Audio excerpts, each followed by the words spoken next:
Wala kaming mga pa-order ngayon kaya naman maglalaba kami. Tambak na rin kasi itong mga labahin namin dahil nitong mga nakaraang araw ay naging busy kami. Sa dami nga nitong marurumi naming damit ay wala na nga kami halos maisuot na malinis na damit.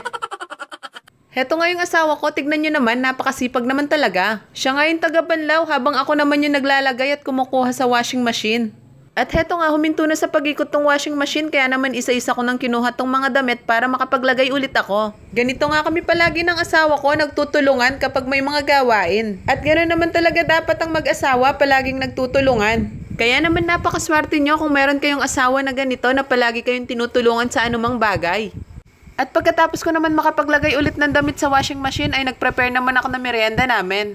Syempre dahil coffee is life, kaya naman heto magtitimpla ako ng kape. At madalas talaga kape yung iniinom namin kapag merienda. At pagdating nga sa kape ay madalang nga lang kami bumili ng mga 3-in-1 coffee. Mas prefer kasi talaga namin yung ganito dahil natatansya namin yung timpla na gusto namin. Nang matapos na nga ako sa pagtitimpla ng kape ay niyaya ko na nga yung asawa ko na magmerienda. Hindi na nga kami naglabas pa ng upuan at dito na nga lang sa may pintuan kami umupo. At heto nga habang nagmimerienda kami ay tamang kwentuhan lang at tuksuhan. Simple lang naman yung pamumuhay namin. At sa buhay naman talaga nasa tao lang yan kung paano niya i-appreciate yung mga bagay na meron siya. O siya, see you sa next vlog. Follow for more!